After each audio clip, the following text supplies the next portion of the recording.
여기 1번, 제가 1번부터 6번까지 하고 나머지는 지성기술사님이 하도록 하겠습니다.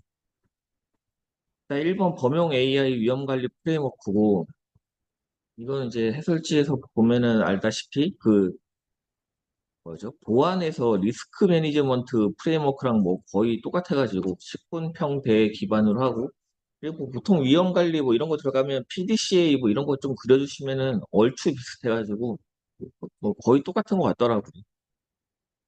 그래서 뭐 3단락에다가는 뭐 이거 관련한 다른 ISO 표준 같은 것들 좀 언급해 주시는 게 제일 좋은 것 같아요.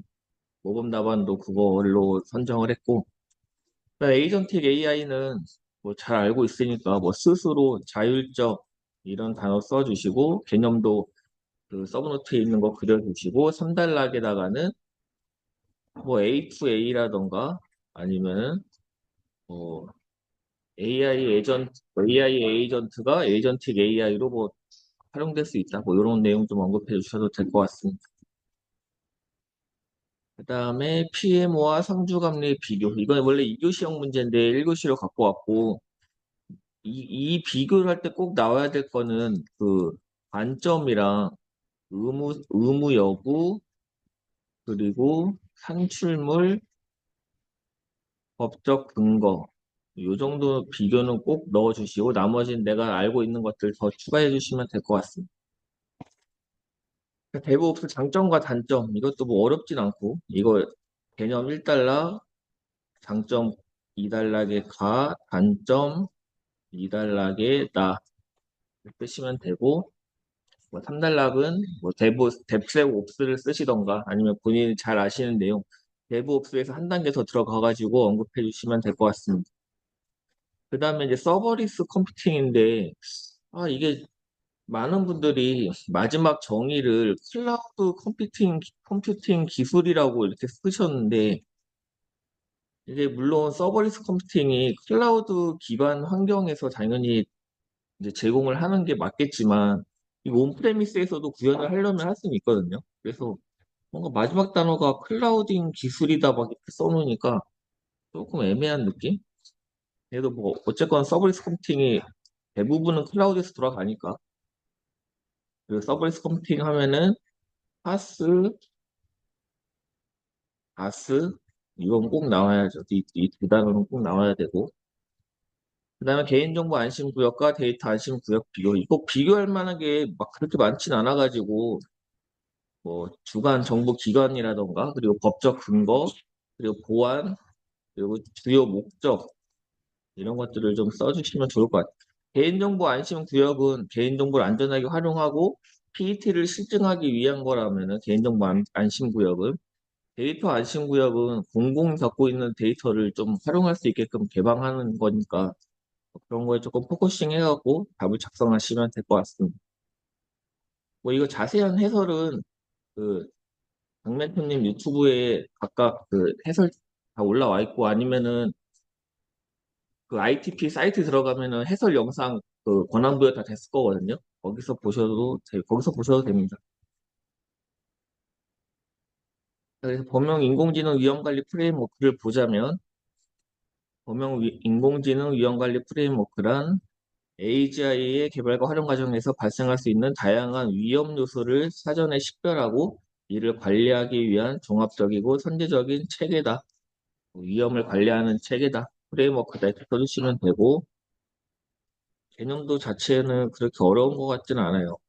식별, 분석, 식분 평가, 뭐 대응, 뭐 식분 평대, 뭐 이런 식으로 써주시면 되고, 그리고 리포팅, 모니터링, 리뷰. 요 그림은 뭐 갖고 가시면은 여기저기다 써먹을 수 있어가지고 그냥 이 정도 그림은 암기해 두시면 좋을 것 같습니다. 그리고 여기에는 이렇게 나와 있긴 한데 약간 그 인공지능 느낌이 별로 안 들잖아요. 여기에 조금 인공지능 느낌 살려갖고 답을 좀 추가해 주시면 좋을 것 같고, 일단 식별, 분석, 평가, 대응 이렇게 네 단계로 이루어져 있다. 뭐 활용 방안보다는 이거와 관련한 다른 ISO, 인공지능과 관련된 ISO 표준들 언급해 주시면 좋을 것 같습니다. 그다음에 이번 에이전틱 AI.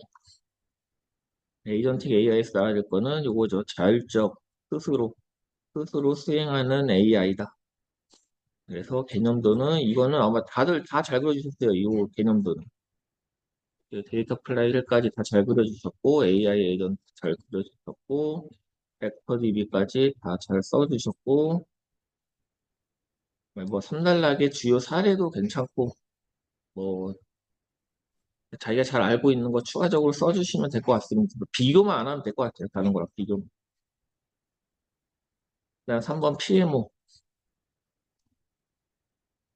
PMO 일단 이거는 해설지는 그냥 2교시 공부하시라고 갖고 온 거고 일단 PMO에서 우리가 PMO랑 그 감리에서 알아야 될 거는 어, 이 법적 근거 전자정보법 57조 감리는 57조 64조의 2는 PMO 이 정도는 암기 꼭 해주시고 그리고 PMO의 정의 PMO란 이 전자정보 사업을 효율적으로 수행하기 위해 전문 지식과 기술 역량을 갖춘 자에게 위탁하는 제도다.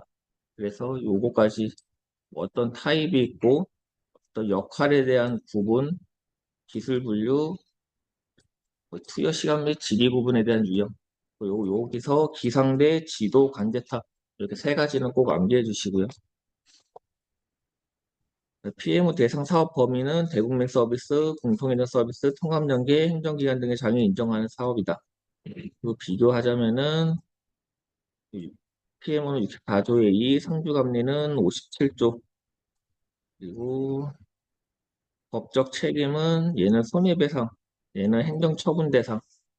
관점이 제일 중요하죠. 얘는 발주자 입장, PM은 발주자 입장, 감리는 제3자 입장. 그리고 투입 시점, PM은 프로젝트 기획 단계부터 사후 관리 단계까지. 감리는 프로젝트 착수 단계부터 종료 단계까지. 얘는 착수하기 전에 기획할 때부터 할 수 있다는 거죠. 그리고 PMO는 사후 관리까지 한다. 하지만 감리는 착수에서 종료까지만 한다. 이런 수입 시점의 차이까지 알아두시고 그리고 이 산출물은 꼭 언급해 주시면 좋을 것 같습니다. 마지막 3단락은 그래서 이게 서로 상호 협력해가지고 같이 성공적으로 프로젝트를 해야 된다. 이런 내용 써주시면 되고 그 다음에 데브옵스. 데브옵스는 뭐 시스템 개발자가 그러니까 개발과 운영을 결합해가지고 협업, 통합, 자동화를 강조하는 소프트웨어 개발론이다. 장점이라고 하자면 개발을 자동화하고 배포를 자동화하고 실시간 모니터링, 운영비를 절감할 수 있다. 하지만 단점으로는 오류가 전파될 위험이 있고 복잡도가 증가하고 뭐 약간 그레이존 같은 역할에 대한 그레이존이 발생한다. 그리고 이거를 뭐 저는 실제로 막 해보진 않았지만 실제 해본 사람 입장에서는 그런 뭐 인프라 구축하는 게 실제로 제일 어렵대요. 그런 내용 좀 실무적인 내용까지 같이 언급해 주시면 좋을 것 같고 마지막은 덱색 옵스 쓰셔도 되고 아니면 뭐 다른 내용 대부 옵스를 성공적으로 하기 위해 어떤 것들을 해야 되는지 언급해 주시면 될 것 같습니다. 그 다음 서버리스 컴퓨팅에서는 요 파스와 바스를 통해서 마치 물리적 서버가 없는 것처럼 요 내용 써주시고 하는 컴퓨팅 기술이다. 그래서 API 게이트웨이와 요 펑션 서비스 백엔드 파스와 바스가 나와야 되고 요런 단어 그 뭐죠? 페이퍼 유즈 이런 단어 좀 써주시고 핵심 기술로는 파스와 바스 그런 내용 써주시고 API 게이트웨이 써주시면 될 것 같습니다. 사례, 사례도 괜찮고 아니면은 뭐 클라우드 컴퓨터에서 서버리스 컴퓨팅까지 가는 뭐 어떤 단계 절차 이런 거 언급해 주셔도 될 것 같습니다. 개인정보 안심 구역과 데이터 안심 구역. 개인정보 안심 구역은 이 개인정보와 가명정보를 활용하고 이 PET 기술을 실증하기 위한 거 이런 내용을 꼭 언급해 주시고 데이터 안심 구역은 공공 및 민간 데이터를 안전하게 분석 활용할 수 있도록 고성능의 분석 인프라와 보안 환경을 갖춘 공간이다. 이런 내용을 꼭 써주시면 좋겠습니다. 법적 근거는 개인정보 안심구역은 개인정보 안심구역 운영 가이드, 데이터 안심구역은 데이터 산업법, 운영 주체는 계보이, 데이터 안심 구역은 과기부. 주요 목적은 꼭 써주시고요. 개인정보 보호와 가명정보의 유연한 활용, PET 기술 실증. 데이터 안심 구역은 미개방 데이터를 안전하게 분석, 산업 전반의 데이터 활용을 촉진하기 위한 것이다. 그래서 뭐 보안 환경, 개인정보 안심 구역은 폐쇄망 기반이다. 망분리. 데이터 안심 구역은 그냥 클라우드 포함 다양한 보안 대책이 가능하다. 요거 뭐 23년 11월, 22년 9월까지 쓰신 분도 있던데. 요 법적 근거, 운영 주체, 목적, 환경 요 정도는 꼭 암기해 주시면 좋겠습니다. 다음 2교시. 이게 이제 1번이 TLS인데 제가 그 핸드쉐이크 과정을 맨날 했던 게 1.2에 대한 핸드쉐이크 그 과정이더라고요. TLS 1.3에서는 뭐 1RTT로 하는 게 있어가지고 어 그냥 근데 여기서는 아마 1.3을 쓰는 게 좀 더 좋지 않았을까. 왜냐면은 물어본 게 TLS 1.3을 사용을 권고하고 있다. 이렇게 물어봤으니까 여기가 꼭 1.3이란 단어가 없어도 1.3의 핸드쉐이크를 썼으면 더 좋을 것 같습니다. 그래서 이제 목차를 구성을 생각해보면 1단락에다가는 TLS의 개념을 써주시고 2단락 프로토콜의 구조, 3단락 핸드쉐이크 과정, 4단락 보안 취약점과 4단락 가, 4단락 나 이렇게 쓰면은 3.5페이지 나오지 않을까. 저는 그렇게 쓰는 게 좀 무난할 것 같긴 한데 아니면은 뭐 1단락에다가 아에다가 개념 해갖고 개념 쓰고 프로토콜 구조를 여기다가 그리고 나에다가 프로토콜 구조 해갖고 표로 쓴 다음에 핸드쉐이크 과정을 2단락, 뭐 보안 취약점 3단락, 개선사항 4단락, 아니면 보안 취약점 3단락에 가, 개선사항 3단락에 나, 4단락에 뭐 내가 알고 있는 내용, 뭐 TLS 오프로딩이라던가 아니면 코드 같은 것들 그런 거 언급해 주시면 될 것 같습니다.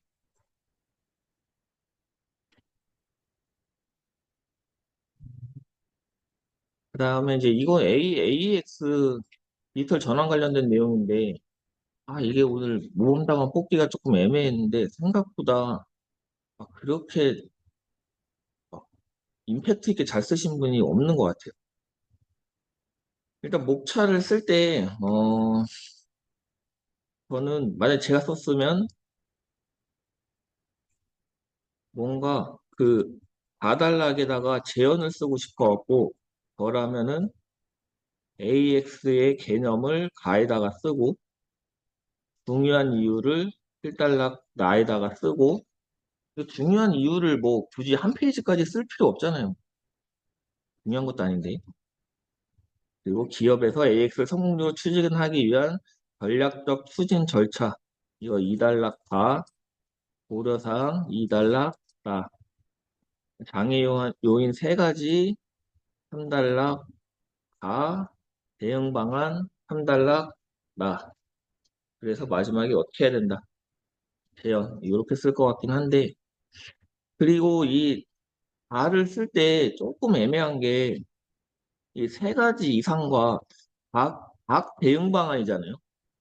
그냥 3가지 이상과 대응 방안이라고 그냥 이렇게 물어봤으면 우리가 맨날 쓰던 대로 나 이렇게 쓰면 될 것 같은데 이게 각 대응 방안이어가지고 이게 좀 매핑을 좀 해줘야 되거든요.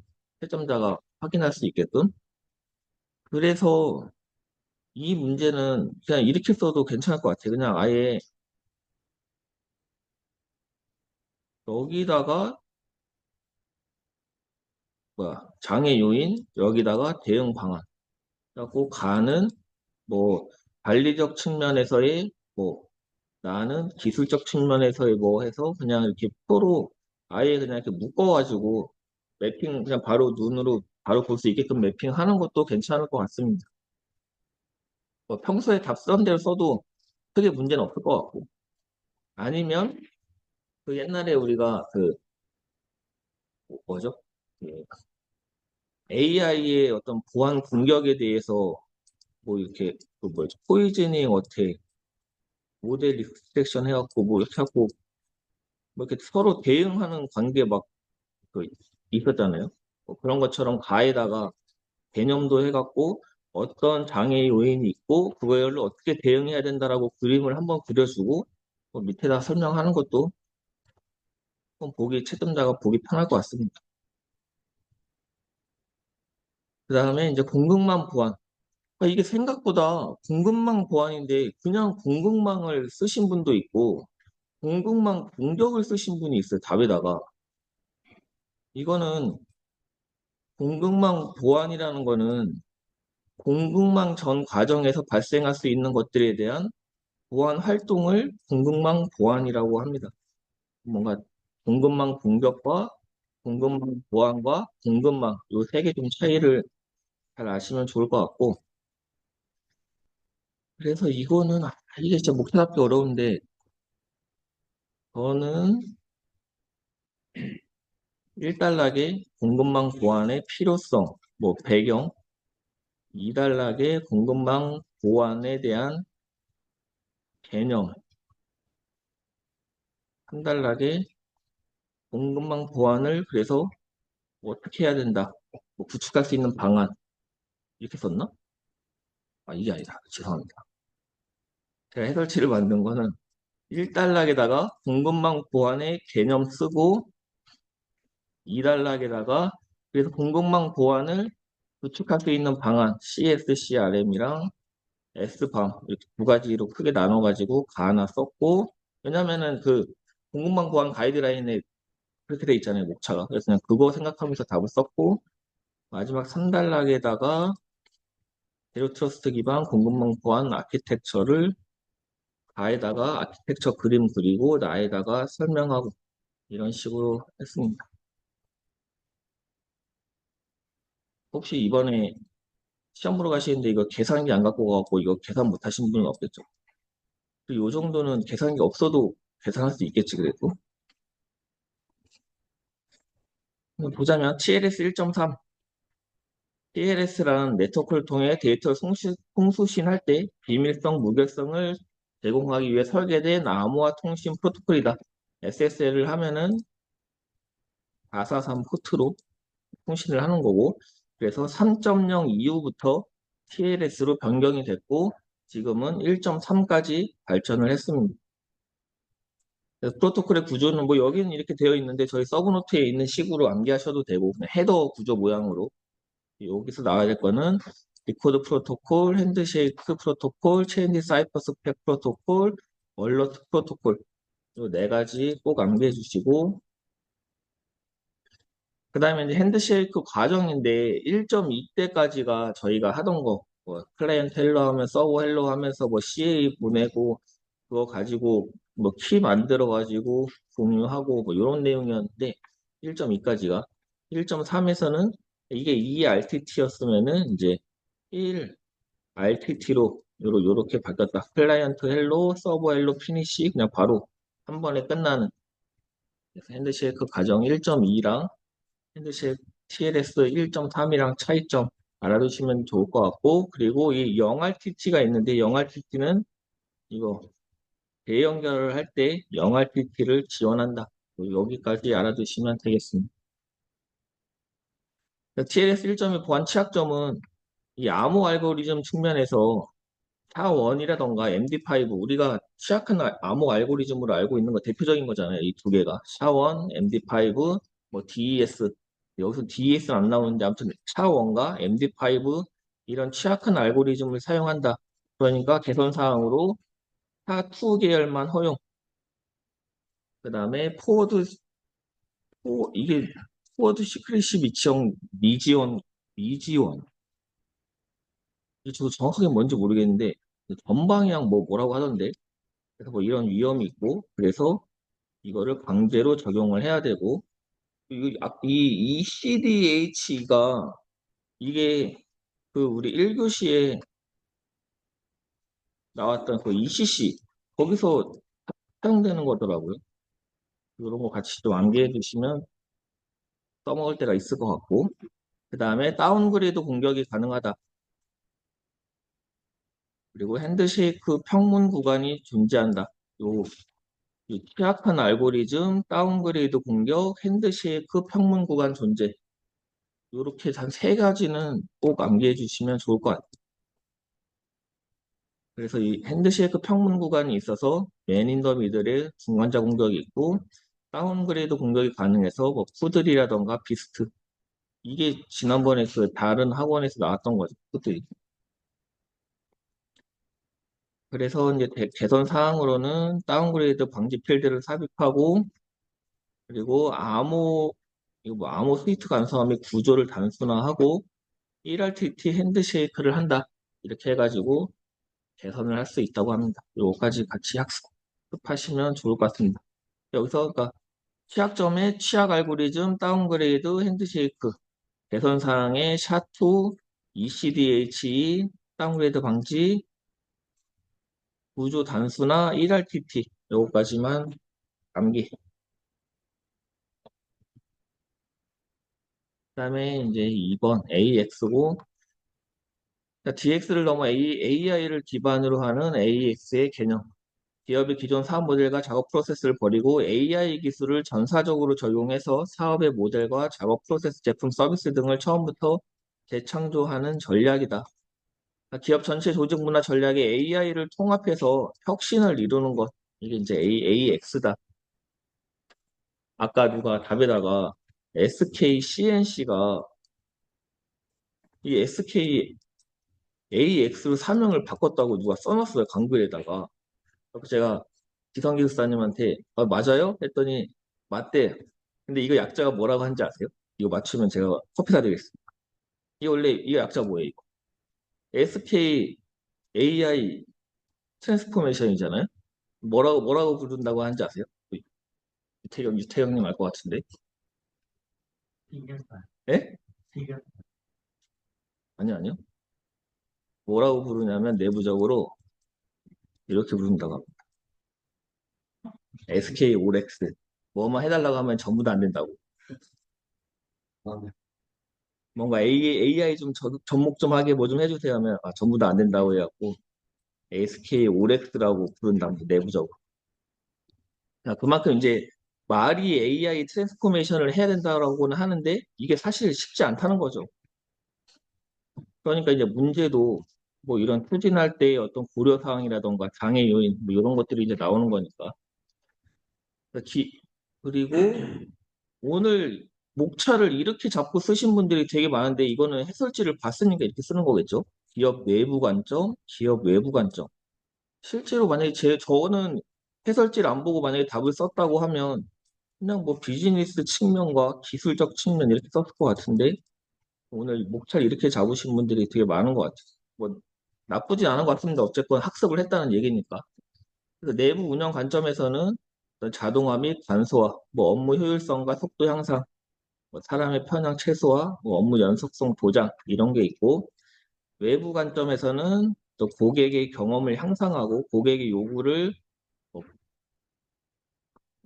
요구를 대응하고 변화하는 시장에 대한 어떤 수요를 분석하고 선제적으로 서비스를 기획하고 뭐 이런 내용들이고 그래서 기업에서 AX를 성공적으로 추진하기 위한 이제 전략적 추진 절차는 이거는 딱히 정해져 있는 건 아닌 것 같아요. 그냥 이 중에서 뭐 약간 그거 비슷하게 답 써도 될 것 같아요. 뭐 ISP나 ISMP 비슷하게 써도 될 것 같고 그런 전략을 수립하고 현황을 진단하고 데이터 및 인프라를 구축을 하고 그 다음에 과제를 발굴하고 AI 모델을 개발하고 성과를 측정하고 조직의 역량을 강화한다. 거의 뭐 뻔한 절차여가지고 이 중에서 그래도 조금 알아야 될 만한 거는 이런 거 데이터의 양과 질 이런 것들을 좀 잘 해야 되고 그리고 인프라가 제일 중요하죠. 우리가 AX를 하고 싶어도 인프라가 없어갖고 못하는 경우가 대부분이니까 클라우드를 쓴다고 한들 돈이 있어야 쓰죠. 이것도. 그리고 어떤 이 AI의 전문가에 대한 부족, 조직 문화의 부족, 뭐 이런 것들, 요 정도, 그리고 요 ROI, 이런 것들 꼭 써주시면 좋을 것 같습니다. 그래서 AX를 성공적으로 추진하기 위한 고려사항으로는, 어, 여기 있는 내용도 뭐 나쁘진 않은데, 제 개인적으로는 이 법 규제에 대한 대응, 그리고 어떤 내부 개인정보라던가 미공개 데이터가 유출될 가능성, 그리고 실제로 ROI, 이게 투자했을 때 얼마나 진짜 효과가 있을 것이냐, 그리고 이게 우리가 진짜 실현 가능한 것이냐, 그리고 정확한 어떤 목표라던가 전략, 이런 것들을 좀 세우고서 해야 그냥 뭐 요즘에 무작정 AI만 하면은 다 되는 줄 알고 AI 했다가 막 다 걷어내고 있죠. 그런 것들을 사전에 좀 방지해야 되고, 뭐 카펙스나 오펙스 이런 단어 좀 언급해 주셔도 좋을 것 같습니다. 그래서 기업이 AX를 추진할 때 발생 가능한 장애 요인 세 가지 이상과 각 대응 방안. 그냥 이렇게 답을 써도 괜찮을 것 같아요. 장애 요인 써놓고 이쪽에 대응 방안 쓰는 것도 괜찮을 것 같습니다. 이게 각각에 대한 대응 방안이니까. 명확한 전략이 부재하고 이런 거보다는 제가 볼 때는 데이터 품질 저하 및 부족. 이제 AI를 도입을 했을 때 제일 중요한 거는 이제 파인 튜닝이나 커스터마이징을 해야 되는데 데이터가 있어야 하죠, 그것도. 그리고 데이터에 대한 품질이 중요한데 그 품질의 데이터가 없는 게 문제잖아요. 그러니까 이런 것들에 대해서 우리가 AI를 도입했을 때 실제로 학습시킬 데이터가 있느냐, 이런 것들을 좀 확인해야 되고, 그리고 인프라에 대한 문제, 클라우드를 쓸 것이냐 아니면 온프레미스 기반에서 어떻게 우리가 뭐 GPU라던가 이런 것들을 도입을 할 것이냐, 이런 문제, 그리고 AI 전문가에 대한 문제, 그리고 어떤 경영진의 의지. 요즘에는 AI 하면 경영진의 의지는 엄청나죠. 근데 문제는 이제 의지만 있고 실제로 뭘 해야 될지 모른다는 게 문제인데, 그리고 이런 개인정보 보호 이런 문제와 그리고 할루시네이션 이런 것들 좀 언급해 주시면 좋을 것 같습니다.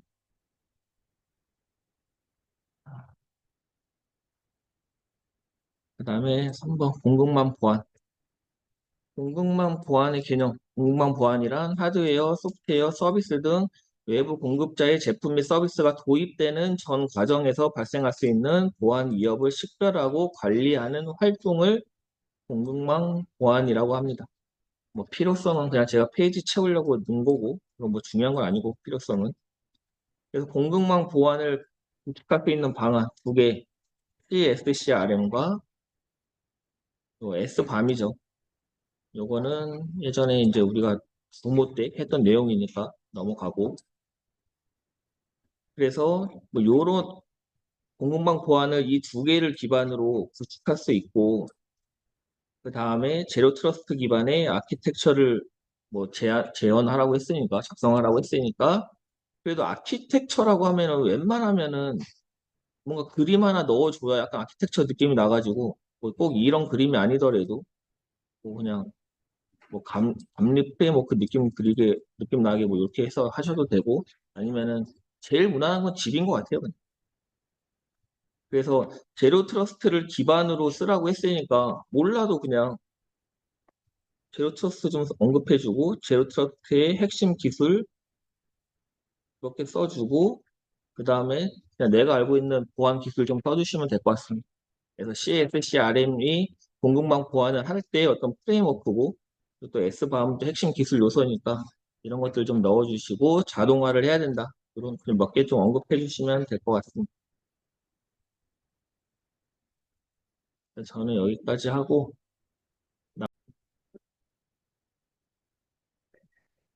네, 주모 해설 영상을 제가 또 녹화 버튼을 안 눌러가지고, 네, 녹화가 안 됐습니다. 그래가지고, 네, 다시 지금 퇴근 후에 녹화하고 있거든요. 네. 자, 중요한 어떤 키워드하고 내용 위주로 다시 한번 좀 찍어드리고, 네, 주모 해설은 그렇게 간략하게 하는 것으로 하겠습니다. 일단은 7번, 예, 커먼 크라이테리아 나왔는데, 그쵸? 요쪽 개념 부분에서 많이 흔들리시는 분들이 많이 보였습니다. 그래서 뭐 보안의 기준을 연동한다, 뭐 보안을 공유한다, 이런 말도 있었는데, 정확하게 정보보호 시스템 평가 기준을 연동한다. 그리고 결과를 상호 인증한다. 요게 키워드가 되겠습니다. 그리고 등급은 뭐 1에서 7등급까지가 있고 여기 CCRA 서로 이 세원국 간의 평가를 인정한다는 협정을 가지고서 그 국가 간 사이에서만 그쵸 연동하고 인증한다는 것이죠. 그냥 뭐 아무나 들어가서 하는 건 아니고 그래서 이 CCRA 상호 인정 협정에서 서로 인정한 국가끼리만 평가를 연동하고 인증을 수행하는 정보보호 시스템 평가 기준이다라고 보시면 되겠습니다. 그래서 이제 세부적인 항목, 여기서도 1, 2, 3부터, 그쵸? 그 다음에 쭉 가서, 마지막, 이 Security Evaluation까지, 쭉 보시면 되겠고, 일단 1항, 파트 1. 파트 1은, 이 전체적으로 이 15408에 대한 개요, 용어, 약어, 그리고 핵심 개념들을 가지고 있다. 특히, 이 PP, ST, TOE, 요게 이제 핵심 키워드인데, 1파트 1에서 지금 설명을 해주고 있고요. 그 다음에 두 번째는 보안 기능 요구사항 SFR. 네. 그리고 제품의 보증 요구사항 SAR. 이것도 다 키워드가 되겠습니다. 네. 자, 그리고 파트 4 같은 경우에는 평가 방법과 평가 활동을 명시하기 위한 표준화된 프레임워크를 제공하고, 그다음에 파트 5 같은 경우에는 패키지, 요구사항의 패키지를 제공한다. 보안 기능 요구사항의 패키지를 제공한다. 그리고 마지막, 그 평가자가 수행해야 할 최소의 조치.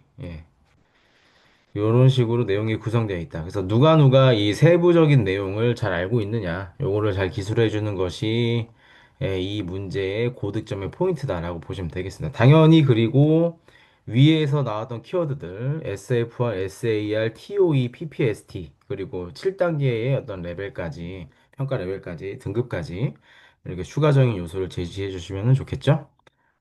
자, 그리고 타원 곡선, 너무나도 유명한 뭐 그런 그 완전 고전 토픽 중에 하나였죠. 네, 그래서 여기서도 이제 개념이 많이 흔들리신 분들이 있으셨는데 일단 유한체 위에 타원 곡선에서 정의된 수학적 구조 아니면 수학적 연산의 뭐 어려움 이런 것들을 이용해서 암호 연산을 수행하는 공개키다. 공개키 암호화 방식이라는 것이 키워드가 되겠습니다. 자, 그래서 뭐 다른 이야기보다 유한체 위에 곡선이 있고 곡선 내부적으로 포인트를 정해서 연산이 어려움을 수학적인 구조, 이런 것들을 활용해서 수행해서 공개키 암호화 방식이다. 이런 식으로 다시 적어주시면 되겠죠?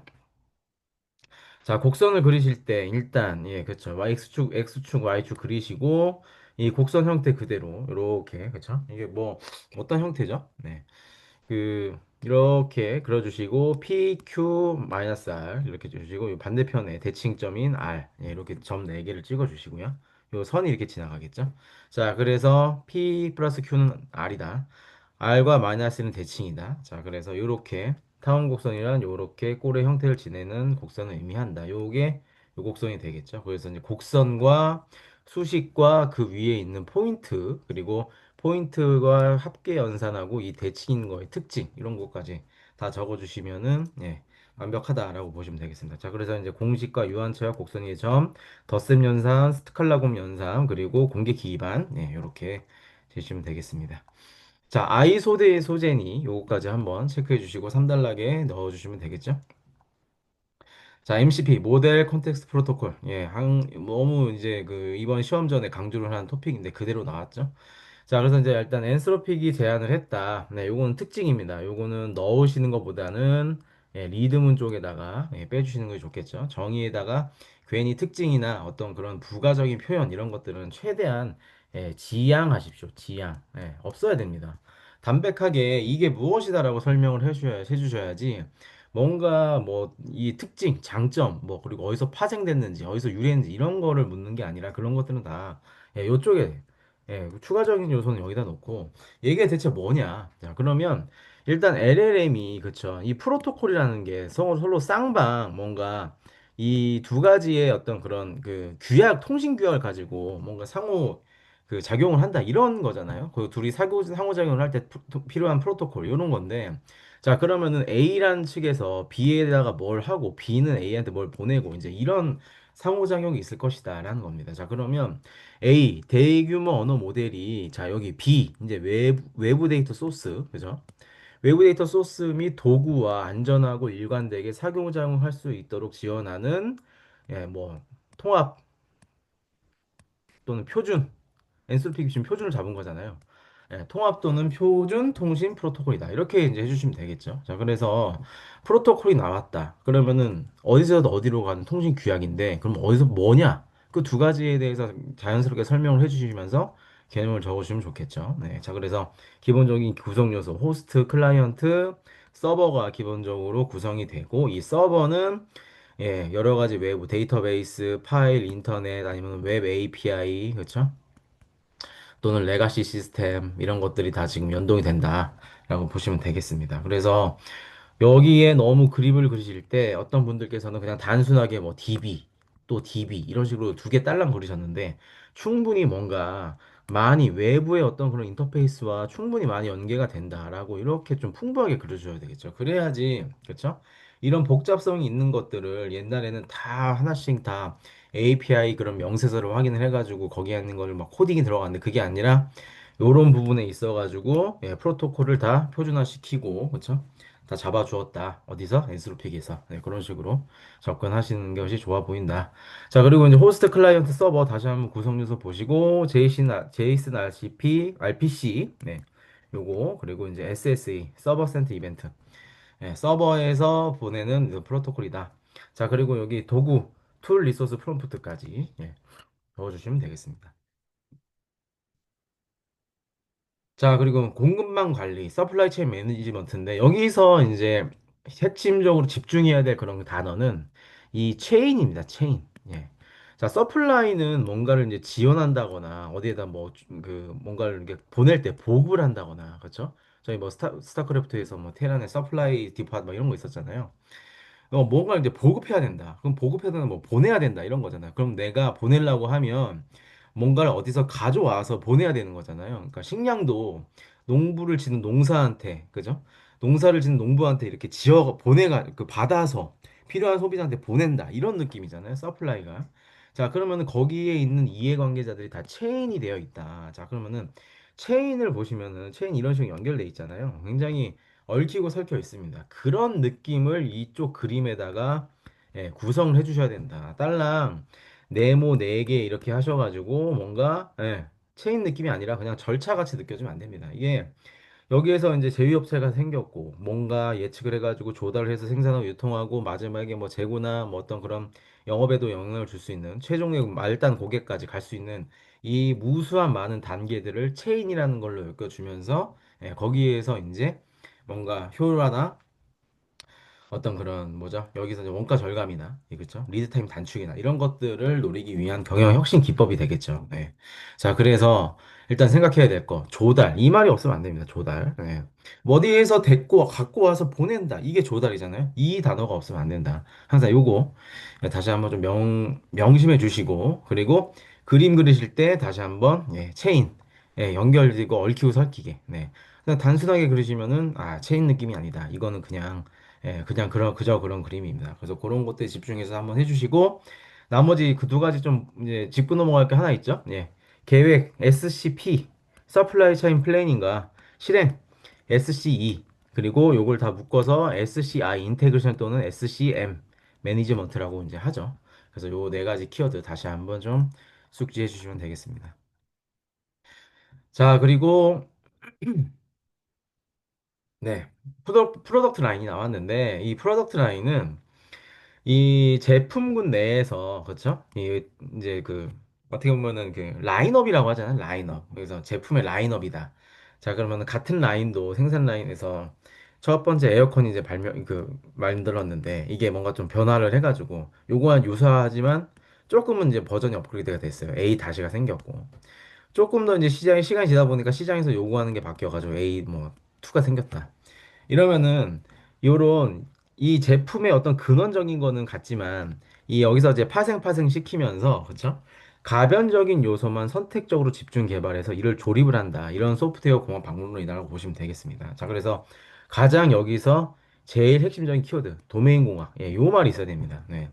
자, 그래서 도메인 공유라는 건 어쨌든 간에 이 근원적으로 우리가 챙겨야 되는 그런 부분들 있잖아요. 이런 부분에 대해서 공통성을 추출하고 가변성을 그 이후에 파악해서 그 다음에 이 선택 요구사항 기반으로 핵심 뽕폰트를 계속 붙여 나가거나 개발해 나간다라고 보시면 되겠습니다. 자, 그래서 여기 그 정도 보시면은 나머지는 다 이제 뭐 좋은 얘기고 도메인 공학에 있어가지고 도메인의 요구 공학을 가지고 설계를 하고 상세 설계 구현을 한 이후에 그쵸? 그 이후에 이제 어플리케이션 공학이 붙으면서 그 선택 요구사항, 공통 요구사항과 선택 요구사항을 추가적으로 개발해 나간다라고 이제 보시면 되겠죠. 네. 자, 그래서 다시 한번 키워드 도메인 공학, 자, 그리고 뭐 컴포넌트 설계, 거기에서 재사용성과 조립성을 고려해서 해야 된다. 그렇죠. 그래서 그 컴포넌트라는 게 그렇잖아요. 필요한 것만 여기다 레고 블록처럼 딱 갖다 넣을 수가 있잖아요. 네, 그런 식으로 해야 된다라는 겁니다. 자, 그리고 뭐 나머지 그런 키워드들, 그리고 어플리케이션 공학까지 키워드 가지고 가시고, 예, 뭐 좋은 내용 다시 한번 읽어보시기 바랍니다. 네. 자, 그리고 아웃라이어. 예, 요 문제 같은 경우에는, 그렇죠. 이 노이즈 아웃라이어, 그리고 세 가지 유형이 있었었는데, 무엇보다도 아웃라이어는 이 3표준 편차죠. 네. 수업 시간에도 되게 이제 요거 이상 되는 것이 평균이 이렇게 있었을 때, 그죠? 1표준 편차, 3표준 편차, 요 밖에 있는 것들, 요런 것들이 이제 아웃라이어다라고 했는데, 그쵸?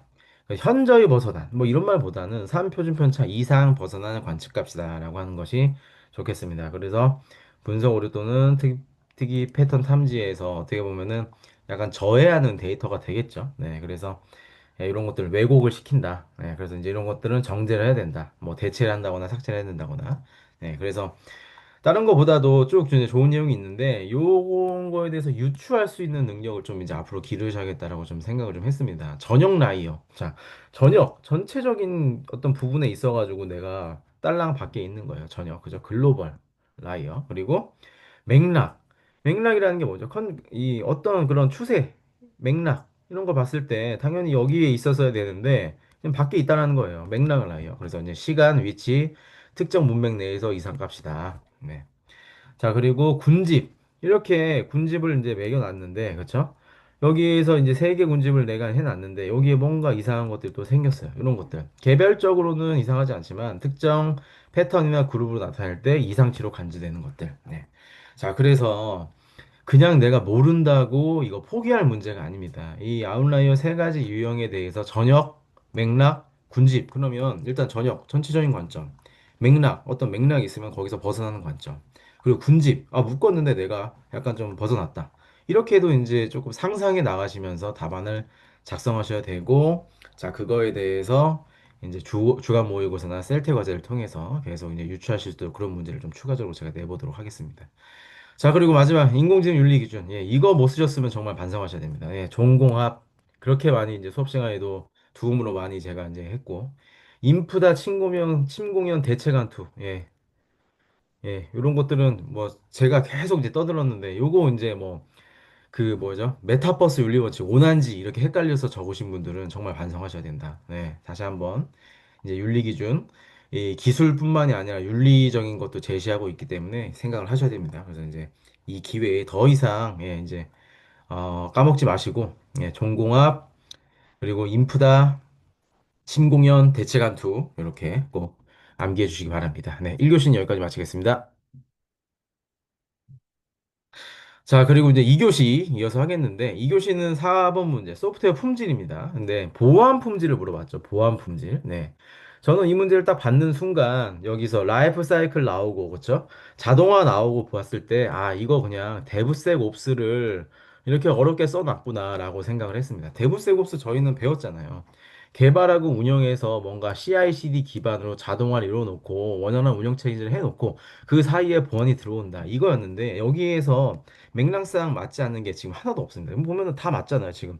데브세곱스를 그냥 이렇게 풀어놓으면 이 지금 물어본 사항들이 됩니다. 그리고 데브세곱스에 썼던 그런 키워드들, 사스트, 다스트, CI/CD, 그다음에 뭐 모니터링, 옵저빌러티, 로그 분석, 사고 예방, 표준화, 그다음에 코드 점검, 그죠? 그다음에 뭐 여러 가지 있지만 뭐 PET, PBH 이런 것들도 다 이제 될 수가 있겠죠. 예, PhD, 네, 그걸 프라이버시 바이 디자인, PBD인가요? 네, PBD, 네.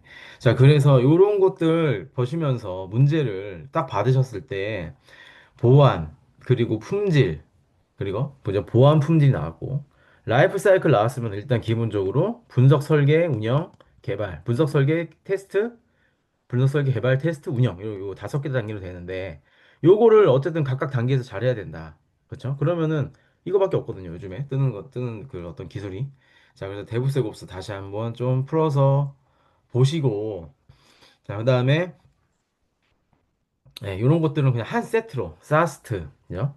다스트, SCA, 그죠? 그리고 중간에 CI/CD, 데브세곱스, 자, 그다음에 뭐 또 뭐가 있을까요? 네, IAC, 테라폼이 나왔으니까 IAC, 자, 그리고 자동화, 코드 서명 도구, 해시 기반 서명, 네, 뭐 이런 것들이 있는데, 네, 이런 추가적인 키워드들 다 챙겨가시기 바랍니다. 일단 쓱 한번 훑어봤을 때 저라락 나올 수 있도록 이제는 네, 정리가 돼 있어야 된다. 네. 그래서 남들과 비슷한 키워드보다는 조금 더 찾아봐야 될 수 있는 그런 예, 키워드들 다시 한번 좀 구성을 해보시고 네, 대비를 하시기 바랍니다. 네, 보안과 관련해 가지고 이제 SK텔레콤 사건이 있은 이후로 아무래도 지금 보안의 출제가 앞으로도 이번 회차까지 다음 회차까지는 조금 더 강화되지 않을까 네, 그런 예상을 해봅니다. 자, 그리고 혼동행렬 네. 요것도 이제 누누이 얘기했던 문제인데, 자, 계산기 안 가져가신 분은 일단 반성하셔야 됩니다. 계산기는 계산 문제 선택을 안 하더라도, 그죠? 내가 진짜 피치 못할 사정이 있어가지고 들어갈 수 있으면 들어가셔야 됩니다. 근데 저라면 이번에는 들어갔을 거다. 네, 왜냐면 딱 떨어지는 그런 문제고, 그죠? 공식이 정확합니다. 네, 정확하기 때문에 딱 떨어지는 문제이기 때문에 그리고 어려운 계산도 아니에요, 이게. 이게 숫자만 대입을 하면, 그쵸? 초등학생들도 그냥 계산기 없이도 할 수 있는 문제거든요. 자, 그래서 계산기가 없어도 최대한 계산을 통해서 할 수 있고, 또는 계산기를 안 가져가셨어도 할 수 있는 문제였고, 계산기가 있으면 더 빨리 풀으셨겠죠. 그래서 이제 계산기는 일단 기본적으로 내가 계산 문제를 들어가겠다, 안 가겠다, 그게 문제가 아니라 그냥 무조건 지참하셔야 됩니다. 그래서 무조건 지참을 하시고, 정말 피치 못할 사정이 계산기를 써야 되는 사정이 생길 때는 정말 울면서 써야 되겠죠. 자, 그래서 다시 한번 공식. 네. 자, 공식. 다시 한번 꼭 암기해 주시고. 여기서 중요한 건 뭐예요? 공식도 중요하지만, 채점자는 답을 찾을 겁니다. 답을. 자, 그러면 이렇게 공식하고 답하고 막 이렇게 섞여 있다. 자, 그러면 가동성이 낮아지니까 저라면 여기에 줄 하나 그어서 답을 먼저 우선 노출시키셔야 되죠. 자, 그리고 이제 답을 먼저 노출시키신 다음에 여기에다가 이렇게 답을 먼저 적어주시고, 계산 과정을 적어주시고, 이거에 대한 해석, 이렇게 적어주시면 되겠죠. 네. 자, 그래서 답만 맞고 계산 과정까지는 그렇게 안 들여다볼 텐데, 예. 답이 틀리신 분들은 그렇게 고득점이 예상되지는 않습니다. 그리고 프로젝트 이해장 관리, 예. 갈등. 갈등은 너무 없어도 문제고, 그렇죠?